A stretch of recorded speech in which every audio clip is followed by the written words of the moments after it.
Alrighty, how's it going, guys? Welcome to episode 10 of Hidden for the Cycle. I'm Hank Indictor, and joining me, of course, as always, is Ryan Touhey. Ryan, how's it going? Doing all right. How are you?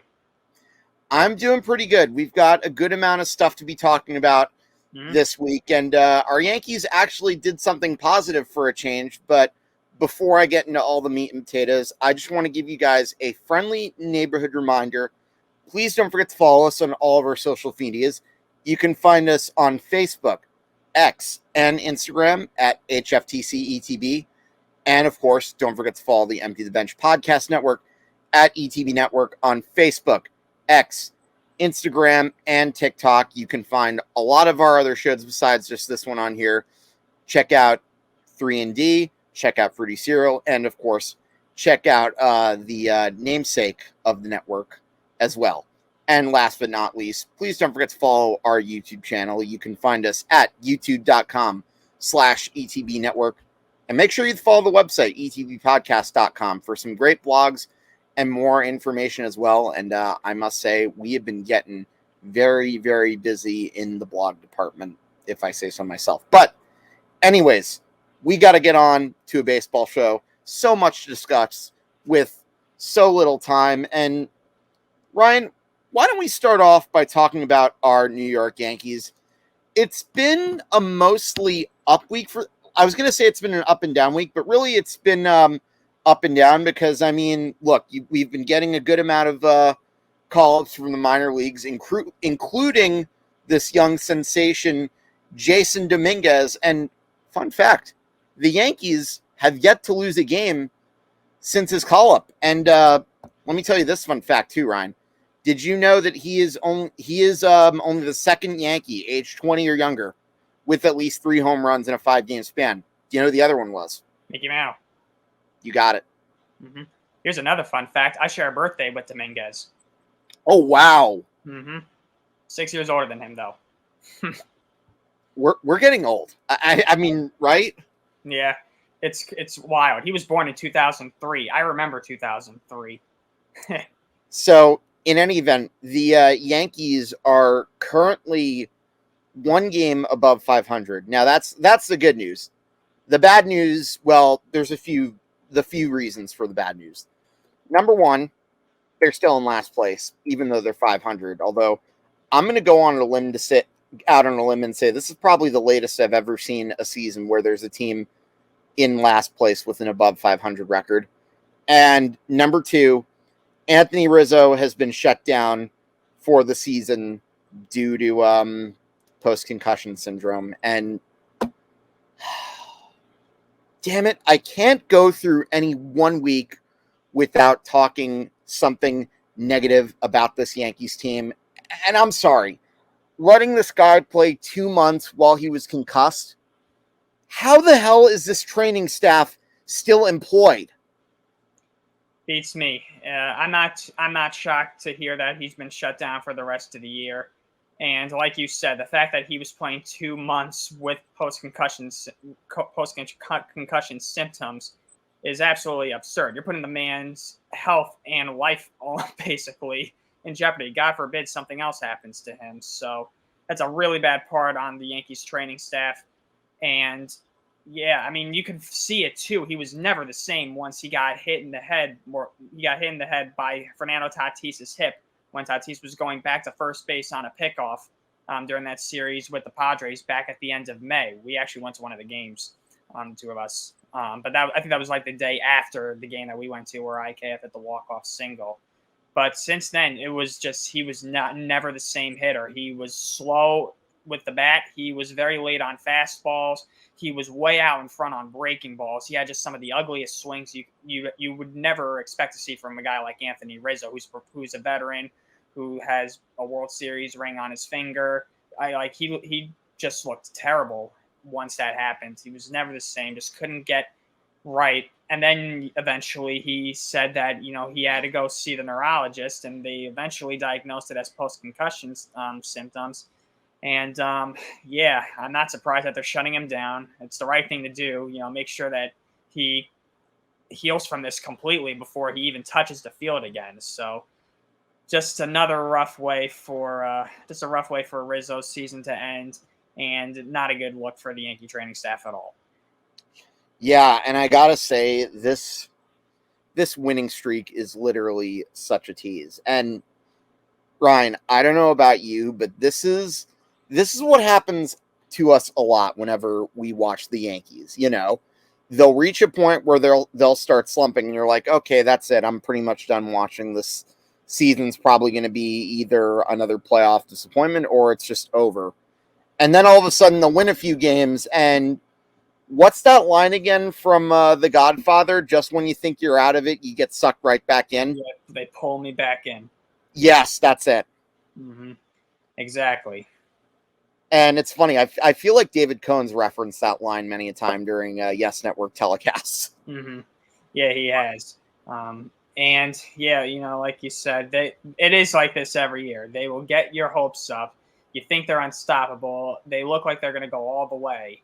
But then reality hits, and then they show who they truly are, and they don't go anywhere close to what you thought they would go to. And it's nice at least that this is a completely different cast of characters compared to earlier in the season. I mean, having the kids are the ones who are doing this more than anybody else, but also you got LeMay who's swinging the bat much better down the stretch. Judges looks pretty good for the most part. And Stan, of course, had his 400th career home run earlier in the week. And, it's nice that, they're back above 500. I just hope, for me personally, I don't really have much hope for them making the playoffs. I think it's too much for them. I think it's too much ground that they would have to cover. Like, they would need to win almost every single game remaining on their schedule for the rest of the season in order to get to the playoffs. So, just for me personally, I just hope they finish with a winning record and just keep that streak going. And I just hope that, the kids gain more valuable experience from playing in the majors. They all know each other. Volpe, Peraza, Pereira, Wells, Dominguez, they all know each other. So I think the fact that they're all so young and they all know each other and they're all together in the majors, I definitely think that takes a lot of pressure off of all of them. They're all in it together. They're all learning from each other. And I think that makes it more fun for them. So looking at the schedule, the Yankees actually are only 6.5 games out of that third wild card spot. So in theory, it's not really impossible because they're only a game and a half behind Boston. Boston looked like they were going to make a late run at it, but then they kind of cooled off. They got swept badly by the Astros, and now Texas is all of a sudden out of playoff spot, and we'll talk about them a little bit later once we talk more about the the wild, wild west. And then that leaves Toronto. They've been up and down this year, but they've definitely been doing better. So it's gonna be a tough hill to climb. And I think, Ryan, you pretty much nailed it on the head. I know a lot of people would say, oh well, the Yankees have made comebacks before. 6.5 games down in the early part of September with let me do the math, about 20 something games, 23 games left to play. That's asking a lot. And even if they did somehow win all those games, the Yankees don't entirely have control of their own destiny. They would need both Toronto and Texas to be free falling. And I know Texas has done a pretty good job of free falling themselves, but Toronto, I don't know. It's very difficult. The Yankees still have 6 more games against Toronto. That's true. That's true. The Yankees, as a matter of fact, the Yankees play they have, I think, 12 games that they play 6 of their final 12 games of the season against Toronto. They have 3 at Yankee Stadium, and then they play 3 in Toronto. And the Yankees, for the most part, I mean, they haven't seen Toronto since the very beginning of the year. They haven't seen them since May. So a lot of time has passed since then. Now, the Yankees did handle them very well back then, but that was before. But the last time they saw Toronto, that was before Judge went down with that toe injury in Los Angeles. So it's been a long time, and that Toronto is going to be fighting for their spot. They don't want the Yankees celebrating in their house again, or in Vladdy's house again, in a reference to last year. So Those are big games. The Yankees would probably, if you ask me, they would need to take at least 5 of 6 from Toronto in order for if they wanted to have a legitimate shot at making it as a wild card. So we'll see what happens. And not mentioned is the 4-game. They also have a 4-game series against the Red Sox too. That's a brutal series. 4 games in Fenway is brutal, especially this late in the season. And the Yankees have struggled so badly against the Red Sox this year. They're only 1-8 against them this year. The Red Sox have just killed them. They've just hit them. The Yankees have just looked horrible, especially at Fenway. They did nothing at Fenway Park back in June. So yeah, those are huge series coming up. Yeah, you could argue that the Yankees are probably the only reason the Red Sox even have a prayer in this, because take away a lot of the Red Sox wins against the Yankees, and they'd be pretty far behind in the pennant race. Yep, exactly. But yeah, in any event, it's definitely been a lot of fun seeing the kids play well, particularly Dominguez. And I don't know, I see a little bit of shades of 2016 with this team, don't you? A little bit. I mean, that's my, I'm hoping that they don't go down the same path that guys like Sanchez and Greg Bird went down, or Luis Severino this year. I hope they're better than that. I hope they're better than them. I really do. Me too. But again, I'm not getting my hopes up. Yeah. I've been down this road before, and I've long since learned my lesson. But in any event, let's talk about a team who you never really should have hope with to begin with. And if you've been watching the last few episodes, if you've really been paying attention to one of my blogs that I'd written, and I think you pretty much know where this is going. It's time to talk about Hell's Angels. Yup, that's right.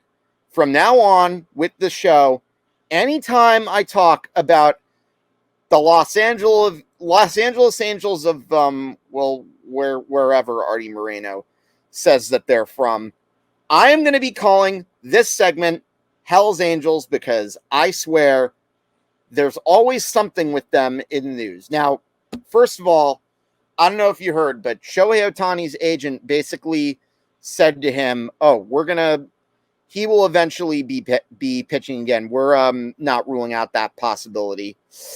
I don't buy that optimism for a minute. And if you ask me, I want whatever optimistic drugs that agent is on. Well, I for one don't think Ohtani's going to completely retire from pitching. I do think, no, of course not. I know I deep down I feel that he's too proud of what he's capable of doing, and he will work, as hard as he possibly can to get back on the mound as soon as possible. I do think eventually he's going to get Tommy John surgery in the offseason. I do think that's going to happen regardless.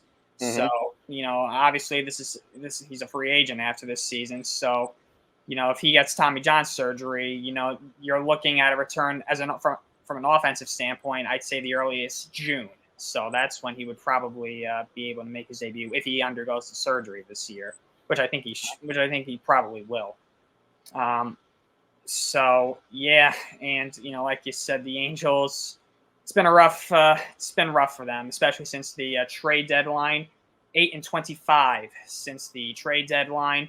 They just got swept by the Orioles, and before that, they got swept by the A's. So they got swept by the worst that baseball has to offer and the best that baseball has to offer. So they've lost 6 straight. They've lost 15 of their last 20, including 9 out of their last 10. And they have their best players out. Ohtani, obviously, with that oblique injury, and they are also without Trout. And, a big reason for this is because their pitching is absolutely dreadful. Their pitching is 25th in the league in ERA with a 4.74 ERA. And what can you say? It has not been pretty at all to watch, and it's been another disappointing season in Anaheim. Oh, yeah, and we got to talk about this one guy. That song by Dire Straits, Money for Nothing? Yeah, that's what I would say that 7-year, $245 million contract that they gave to Anthony Rendon pretty much looks like. Because Let me give you this little nugget for you here, Ryan. Ever since he has been an Angel, he has yet to play more than 60 games in a season. And rather than play, it seems like he'd rather Watch either... the History Channel. Say that again? Watch the History Channel, which was a direct quote from him. Watch the History Channel. Yep.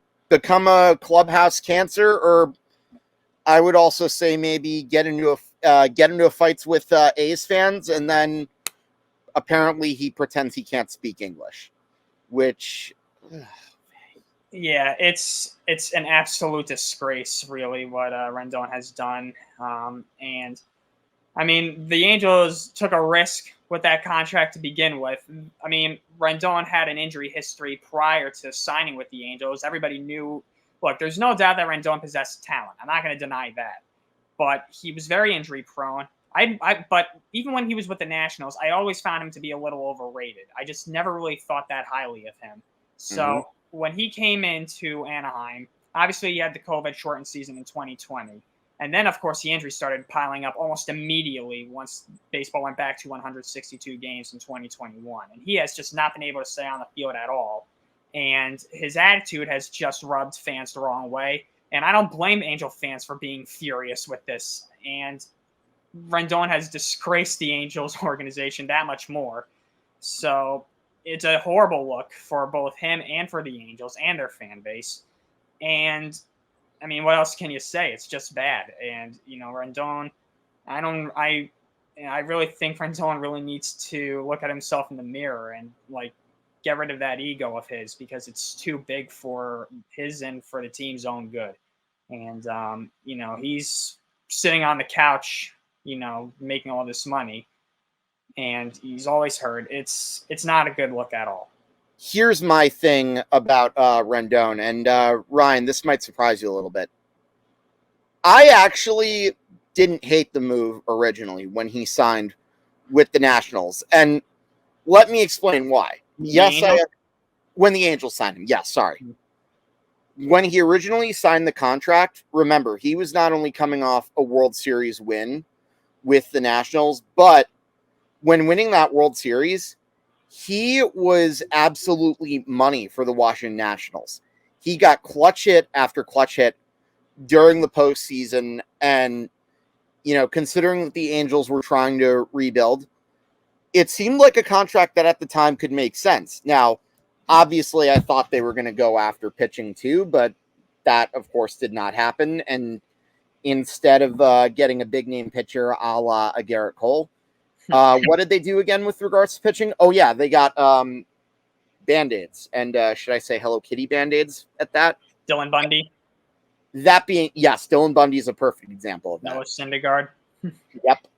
But having said that,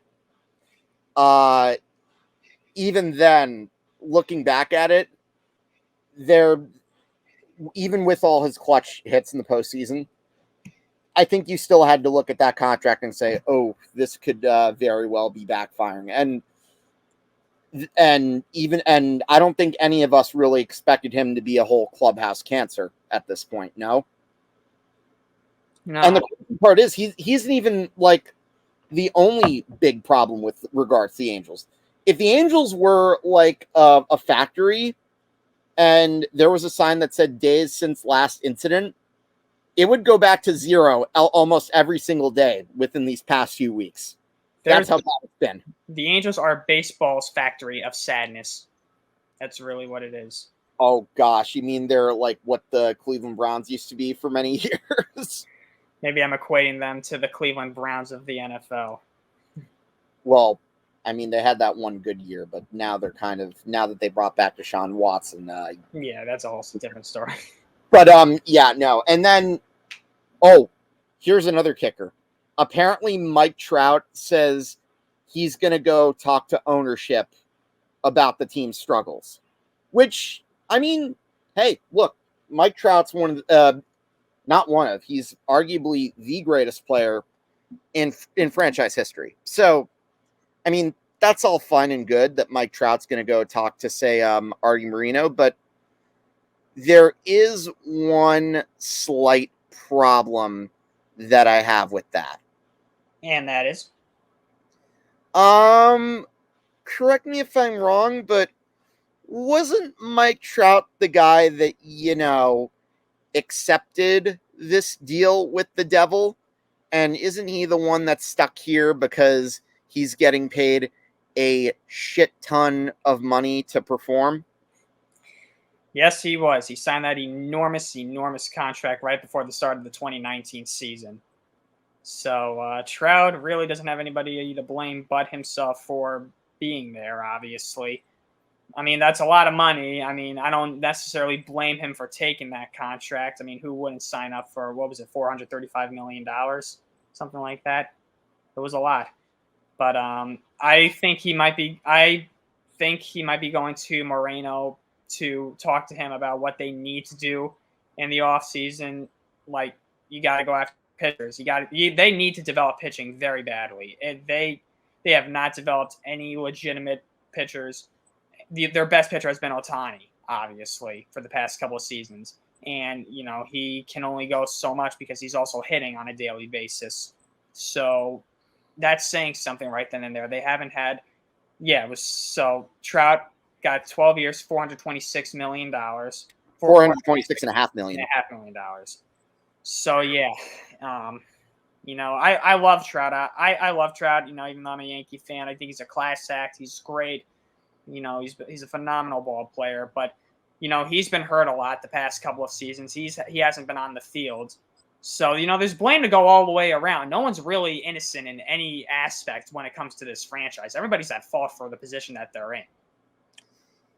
Yes, I agree, and I don't know how much you can really blame this season on Perry Minasian, because I do think Perry probably had somebody talking into his ear, but I also don't fully buy into his comment that Ohtani and his agent didn't want to get the surgery, because I mean, look, that's just total BS. And at the same time, he also continued to go the way of previous GMs with Hello Kitty band-aids to the pitching rotation. But at the end of the day, you can change the GMs like the Angels have done throughout the past, say, 15 years, I want to say, since they were last really relevant.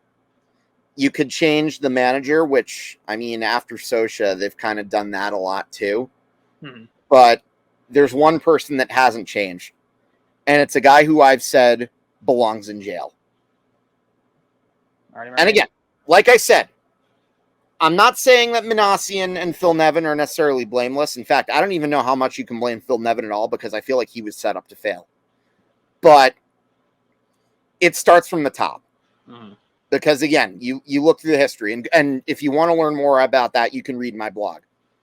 It really goes back 10 years. Is it really any coincidence that after Trout was drafted, they fired one of the few of the guys who had a hand in drafting him and scouting him? Nope. I don't know if you knew that fact, by the way. No, I didn't. I did not. It's a sad situation. It really is. This was a team that was a perennial playoff contender a lot during the 2000s. And since then, they just have not been able to come anywhere close to recapturing that magic. They had one great year in the 2010s, 2014, obviously. And other than that, they've done absolutely nothing. All right. Now, you know what? Let's talk about a more relevant LA team. And I think they're kind of relevant right now for all the wrong reasons. So the Dodgers are in a bit of trouble. They just got destroyed by the Miami Marlins. In fact, they actually gave up 9 runs in 1 inning. And this is a few days after one of their pitchers in Julio Urias got arrested for domestic violence. Now, as much as I want to say, oh, these things happen, well, unfortunately, this is not the first time that Julio Urias committed this type of offense. And now, if you thought the Dodgers were in trouble with pitching now, Now that Urias is in jail, and I know he hasn't had his best season this year. Now that you have that distraction, Ryan, I'm going to go out and say it. There is 0% chance, or there is a 0% chance that the Dodgers will be representing the National League in the World Series. Yep, I said it. Book it. If I'm wrong, Nick, you have every right to be clipping this and making fun of me, but I am that confident in my prediction about the Dodgers not going to the World Series. I don't care how good their lineup is. Their pitching staff is mid, and even though their bullpen is okay, we've seen this movie before. I mean, after all, I'm pretty sure there's a team in the Bronx that's had that happen to them many a time. No? Yeah, it's Urias. For me personally, I personally don't think the Dodgers are completely screwed without Julio Urias. Now, Urias hasn't really had that good of a season to begin with. I mean, he's 11-8, but he's got an ERA of 4.60. So it wasn't exactly like he was, dominating the league to begin with either. But, this is his second, this is his second domestic violence offense. And that's obviously not a good look for the organization and not a good look for Urias. So, if I'm the Dodgers, I'd be looking to cut the cord with this guy as soon as possible. Once is bad enough, but do it twice. Like, at this point, I want nothing to do with you if you're on my team. Like, get out of here. Like, it's common sense. Do not put your hands on another person. I don't give a crap. There's no excuse for that. And, for the Dodgers, like I said, I don't think they're completely screwed without Urias. To me, I honestly think that, they don't really need Urias. I think they got a lot. Do I think they have a lot? Do I think they have enough to win the World Series? That remains to be seen because, like you said, every year it looks like they have the best team going into the playoffs. I mean, just last year, this was a team that won 111 games last year and proceeded to lose in 4 to the San Diego Padres in the first round. So the Dodgers have been perennial playoff contenders for the past 10 years. They're always in it. But, they have not broken through. I mean, they won back-to-back pennants in 17 and 18. But they just have never broken through. They haven't gotten like that big start from their pitcher when they need it the most. And their lineup just doesn't click all together, at the right time. So it might just be, coincidence or luck. I guess you can, say a little bit of that. That does play a role to an extent. So we'll see what happens. I think the Dodgers rely a lot on Betts and Freeman, obviously. Both of them have had phenomenal years, and Betts is a favorite to win the NL MVP award. So, we'll see. I don't think losing Urias is horrible for the Dodgers at this point. If I'm on the Dodgers, if I'm a Dodger fan, I want nothing to do with Urias anymore. Get him out of here. And, yeah, we'll see what happens with them. I think the Dodgers are going to win the National League West, obviously. They're going to be in the playoffs. They're going to get a bye to the National League Division Series. It just depends. I mean, I really don't have many expectations for the Dodgers. I'm just kind of, for them, like, all right, let's see what you do. Whatever at this point. You've been here 1,000 times. We'll see. So as we're recording this, I think the Dodgers' magic number to clinch the division is right around 11 or 10. That's how big of a lead they are. So that much is not up for debate. And by the way, you want to hear a little fun fact about Mookie Betts? What's up?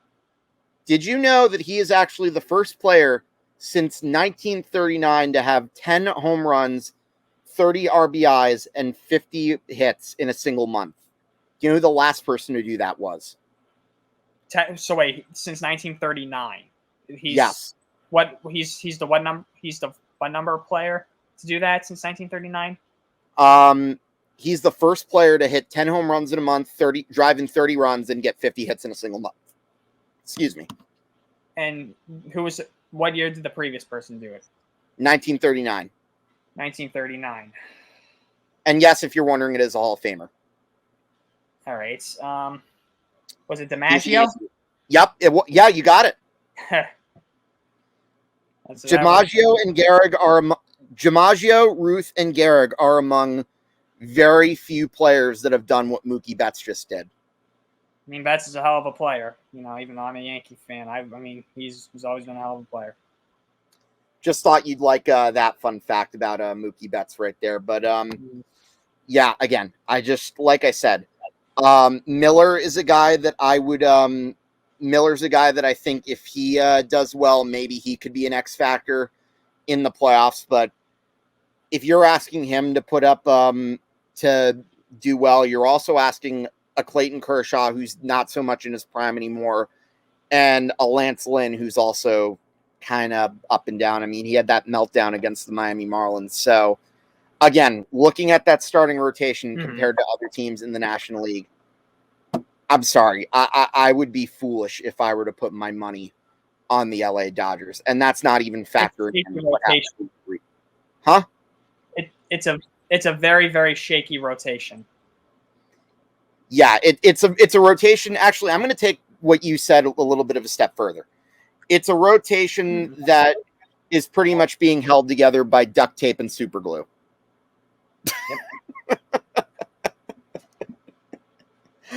Yeah, that's pretty much all I have to say with regards to the Dodgers. And yeah, that Braves series told me pretty much as I needed to know.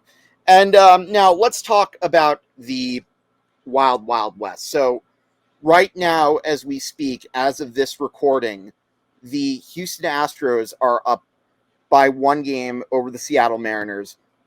However, with that being said, despite the fact the Seattle Mariners had a little bit of a slide, they did win their last game against the Reds, but they had a rough loss.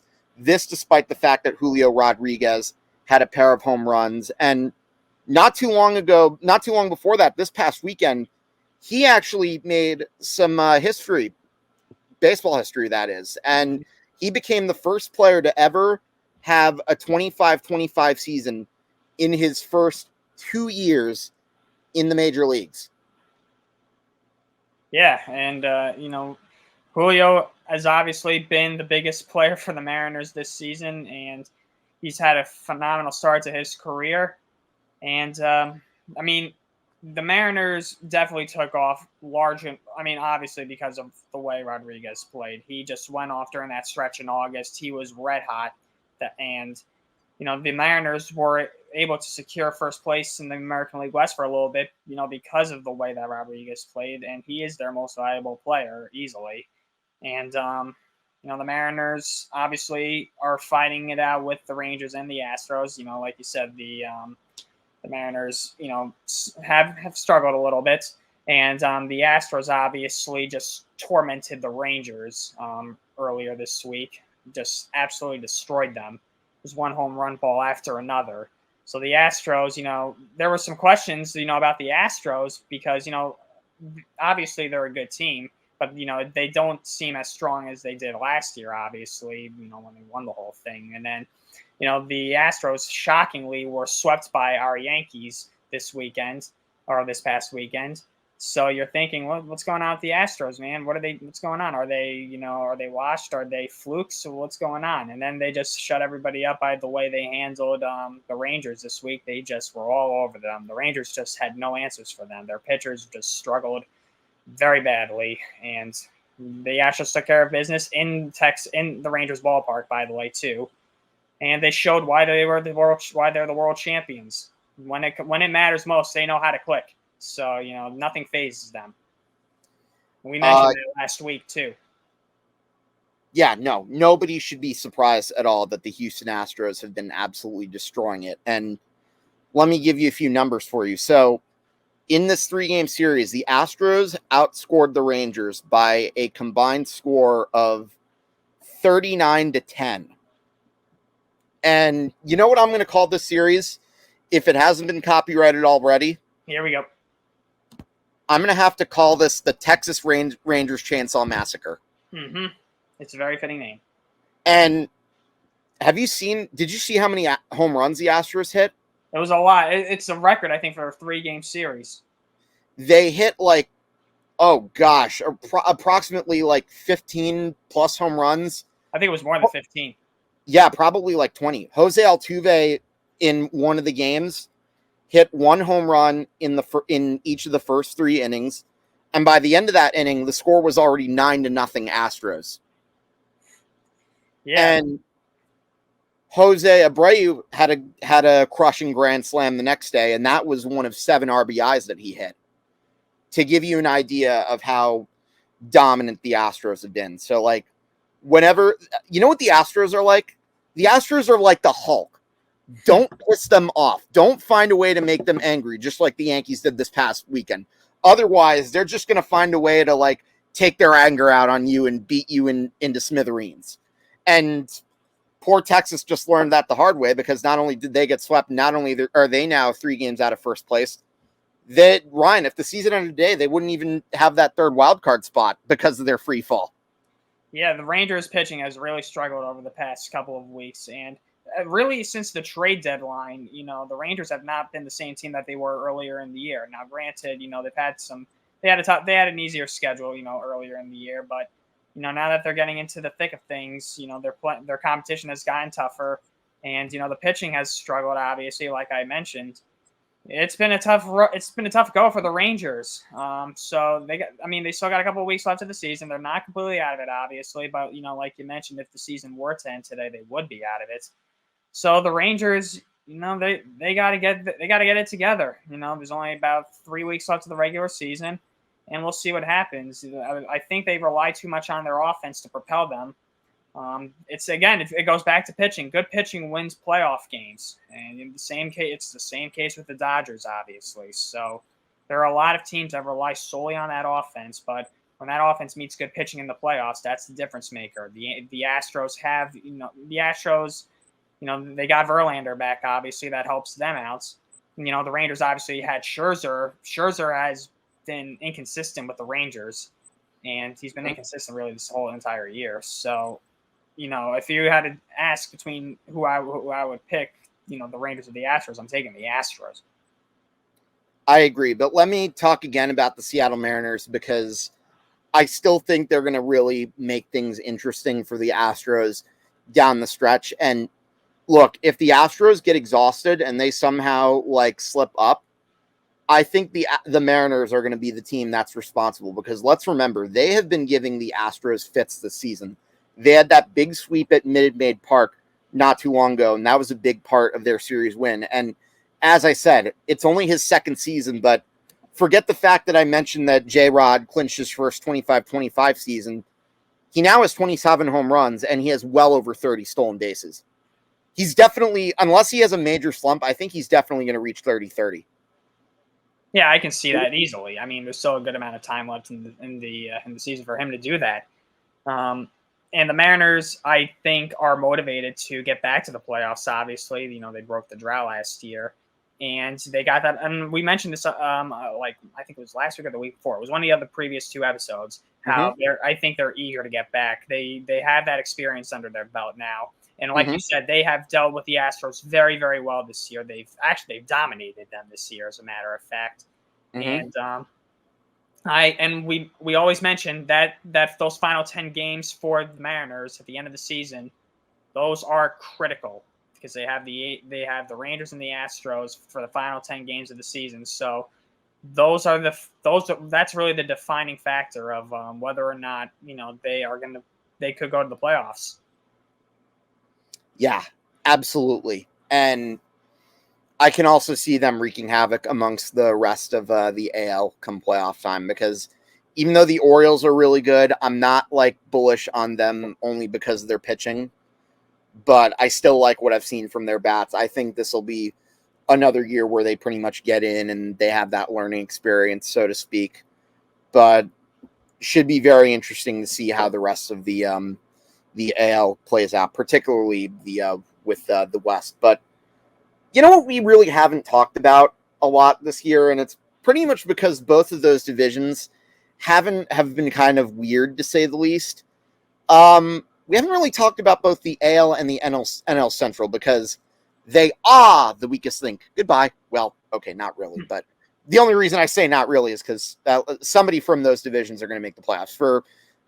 In the American League, it feels like the Twins are pretty much winning that division by default. They're right now about 7 or 8 games up again on Cleveland. They actually beat them 20-6 during one of those games, and they've also been contributing to the Texas Rangers' downfall. I believe they actually won. Let me take a look at it. 5 of the 7 games they played against the Rangers. Yeah, the Twins are a pretty solid team, and they're 73-67, so they are 6 games above 500. They lead the American League Central by 6 games over Cleveland. Mhm. And it looks like things are finally starting to come together for them. And I think it's pretty certain. I mean, obviously, it seems very, very slim to none. But unless a massive collapse happens, I think they're going to take the Central easily. And but obviously, with that record, they're going to be probably playing in the American League Wild Card Series. So, but the Twins, they've gotten pretty good pitching. They're 8th in the league in pitching. So they've gotten better. They've gotten hot at the right time. And we'll see what happens. This is a team, though. I mean, when it comes time for the playoffs, this is a team who has been to the playoffs but can't win a playoff game. They have not won a playoff game since Game 1 of the 2004 American League Division Series against the Yankees. So that is quite a drought. Yeah, and that series, I'm looking at what the playoff picture looks like right about now, and if the season were to end today, the Twins would play the Blue Jays, and honestly, that series is pretty much a 50-50. You really don't know who's going to win. Both of these teams have had history of choking in the playoffs. I mean, look at what happened to the Blue Jays last year. And as far as the Twins' failure, well, that just speaks for itself. And they might as well be called the Tins when it comes to postseason, because they haven't had an L since 2000. They haven't had a W since 2004, I should say. But the problem with that series is whoever wins, they get the reward of having to face the Houston Astros. So, yep. And the really tough part to think about is, would they even have a shot at a sneak attack against Houston? Now, let me give you a hot take. I think the Twins actually would have a better shot against the Astros than I think that the Twins have a better shot at beating the Astros should they make it to the division series, only because the pressure wouldn't be as high on them, and also because, remember, it's a short series, it's best of 5, anything can happen. You never know with the pitching. However, with that being said, do I think it can happen? No. And the reason being is because experience matters for the Houston Astros, and I can't count out the Houston Astros. Yeah, the Astros have given us no reason to count them out. Every year you think they are a little inferior, but every year they prove you wrong. I remember in 2020, these two teams met in 2020 in the wild card series, and the Astros actually came. Granted, it was a shortened season, obviously, but the Astros actually came into that series with a losing record, and they swept the Twins 2 games. So now, granted, obviously that was a different team, it was a different season, different circumstances, but I think, but again, it goes to experience, and I don't think the Twins. It would be interesting, though, to see Carlos Correa play against the Astros in the playoffs. That would be a very interesting matchup to see. Oh my gosh, I forgot about that. So I'm actually part of me is hoping to see that, see him return to Houston, see what kind of greeting he would get from the Houston faithful if that were to happen. Well, then again, it's not like they'd really need him. They won a World Series without him after all. So honestly, who really knows? But there's no doubt the Twins are winning. The only team I really thought had a chance at even competing with them to begin with was the Cleveland Guardians, but ultimately their hitting just never was able to come into form. And unfortunately for them, it looks like Terry Francona is going to be retiring after the season. And it's a shame to see him go out this way, because I think he was probably the best manager that they've had since probably Hargrove, I would say, or maybe Eric Wedge, but they only really had that one playoff appearance with Eric Wedge. Hargrove is, I'd probably say Hargrove. And anyways, let's move over to the NL Central. And this one's more interesting because all 3 teams, well, we know that somebody has to win that division. It's really a wild card cluster if you think about it, because, neither of them are going to be catching the Dodgers or the Braves. No, nobody's going to be catching the Braves. That's long since been established. But as far as the Brewers and the Cubs and the Reds, I've found them to be somewhat more compelling than the American League counterpart in terms of the Central, because the Cubs have been a team that's been a bit of a surprise. Not too many people saw them making any noise, but Justin Steele has pretty much been carrying that rotation. If all goes right, he could very well be the first 20-game winner that they've had since, I want to say, Jake Arrieta. And the Cincinnati Reds have been a young and exciting team. Obviously, they haven't really been able to be consistent, and it looked for a while like they would be able to steal that division, but ultimately they've been very streaky this year, to say the least. But LA De La Cruz has been a lot of fun to watch. And as far as the Brewers go, you've gotten a good season from Yelich. They're kind of that under the radar division winner, if you know what I mean. Yeah, definitely. I mean, the Cubs, at the beginning of July, the Cubs were under 500. They really didn't start to show signs of a turnaround until that series with the Yankees. Yep. Beginning with that series, they started to slowly but surely start to turn the wheel and drive in the right direction. And obviously a phenomenal season from Cody Bellinger, a nice bounce back season from him. And the Cubs, they're just coming off a sweep of the Giants, and they're only a game and a half back now of the Brewers for the Central. And the Brewers are coming off a series against the Pirates where they lost 2 out of 3. So it's neck and neck right now between Milwaukee and Chicago. Remember, these two teams faced in an extra game for the division title in 2018, and the Brewers won it in Chicago at Wrigley Field. So there is history, obviously, between these two teams when it comes to fighting for this division. And this is a big weekend for both of these teams. The Brewers are going to New York to take on the Yankees for 3 games. The Yankees, obviously, even though the odds aren't in their favor, they're still trying to keep their playoff hopes alive. The Brewers, obviously, are trying to keep their playoff hopes alive. And the Cubs are welcoming in the Diamondbacks to Wrigley Field. The Diamondbacks are still trying to fight for a playoff spot. And obviously, the Cubs are trying to fight for the first spot. So these are some critical series coming up for both teams this weekend. Yeah, absolutely. It's definitely one of the crazier races that no one's really talking about. And again, you look at the pitching that all these teams have. Again, I know it might sound far-fetched, but don't be surprised if any of these teams find a way to have a little sneak attack into the postseason, because you really never know what could happen. Yeah, I agree. And yesterday, Jordan Wicks, pitched phenomenally for the Cubs. The biggest thing that impressed me, with the Cubs is their youth. They got a lot of young ball players, and Wicks really impressed me yesterday. He went, I think, 6 1/3 or 6 2/3 against San Francisco, and he only gave up 2 earned runs, and he only struck out 1 batter. So he knows how to pitch to contact, and he knows how to get ground balls and flyouts. That's a lost art in baseball. So I definitely think, and that also preserves pitch count as well. So the Cubs, I think, have a lot of youth that can help them out moving forward. And David Ross, obviously, is the manager. He won the World Series with the Cubs in 2016, so he knows what it's like to get there and win it. He also won it, obviously, in 2013 with Boston. So, I think that's a little bit of an advantage. Craig Counsell, obviously, is familiar with the World Series. He's a World Series hero with Florida and Arizona. So it's going to be a fun race, honestly. I really think it's getting overlooked.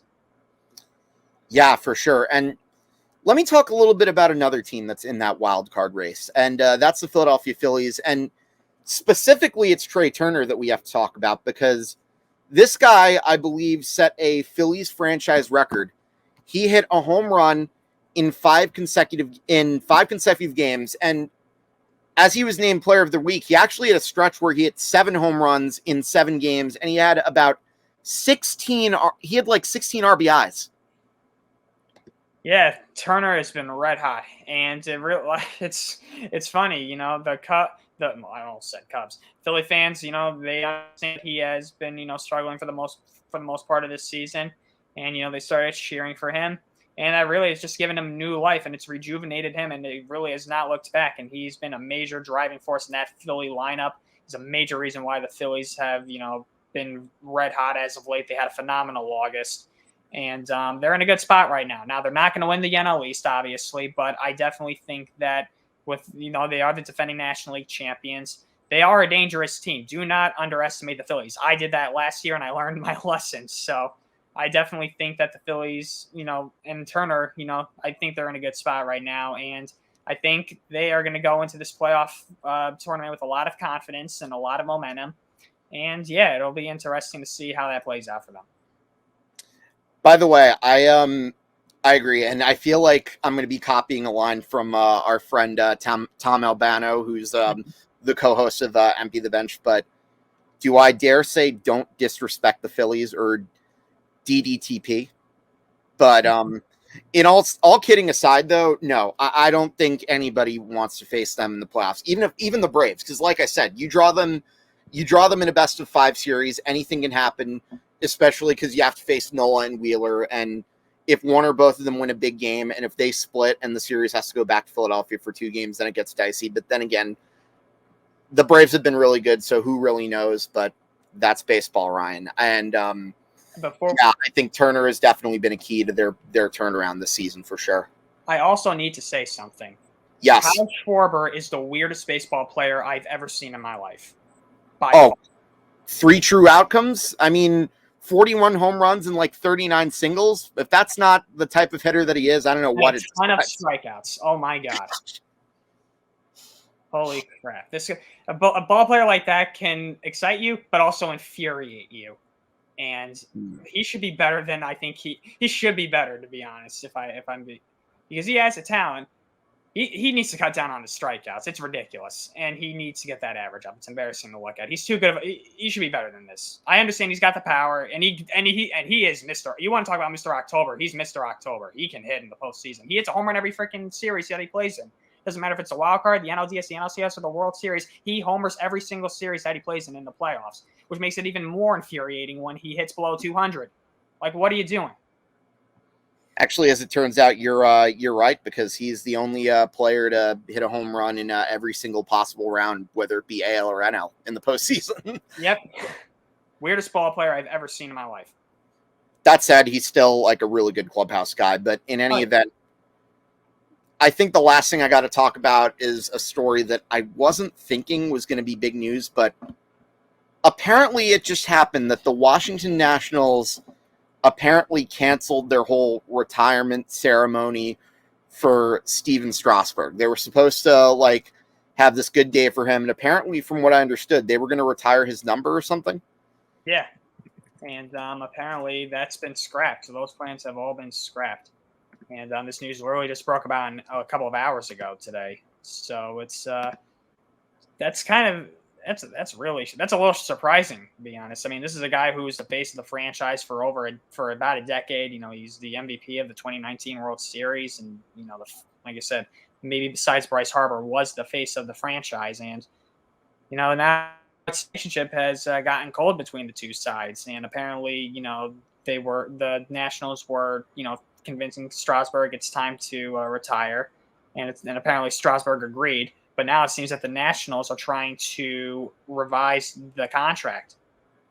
And, I'm looking at it. I'm looking at some reports right now. And Strasburg is owed another $35 million per year over the next 3 years. And it's reported. So this is coming from Bleacher Nation. And so according to Brett Taylor of Bleacher Nation, Strasburg, like I said, is owed $35 million per year for the next 3 years, and it has been reported that the Nationals never got insurance on his 7-year deal. So then presumably the Nationals decided to just pay him out the vast majority of what he was owed, with maybe a slight agreement to adjust downward or adjust the timing depending on MLB PA approval or not, if that would happen.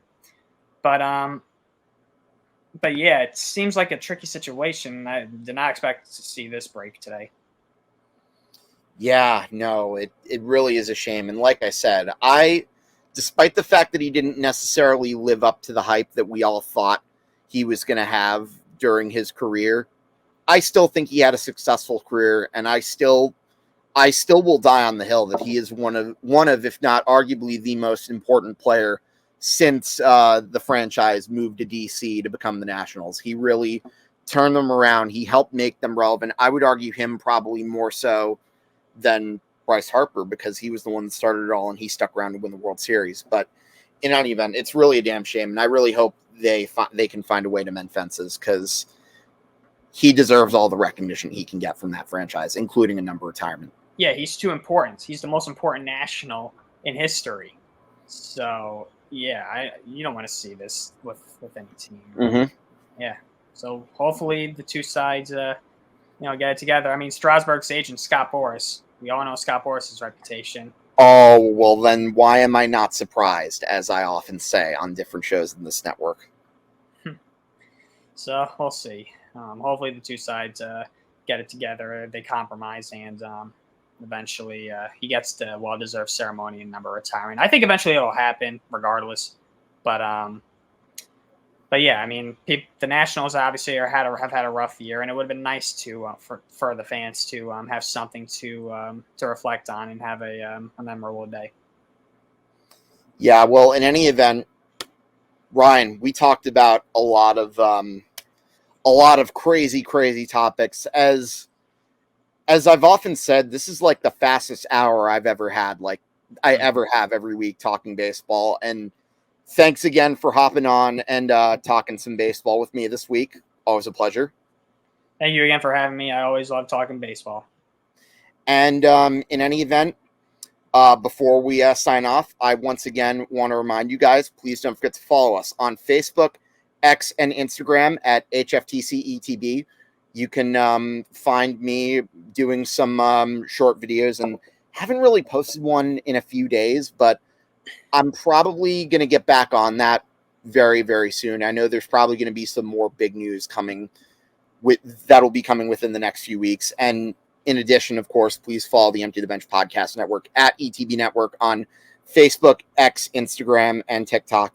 As I mentioned, we've got a lot of good shows, a lot of good content coming up. So please don't forget to check those out. And of course, how else can you do that? Well, why don't you hit that red button, ring that bell, and follow us on our YouTube channel at youtube.com/ETB Network. And yeah, you see that red button down below. Please don't forget to hit subscribe. And last but not least, I hear there's been a good amount of blogs coming your way lately. Don't forget to check out the website at etbpodcast.com for some more great blogs and more information as well. Folks, you've just watched episode number 10 of Hitting for the Cycle. Can't believe we're this far already. On behalf of Ryan Touhey, I'm Hank Indictor, and I will talk to you guys later. See you later, guys.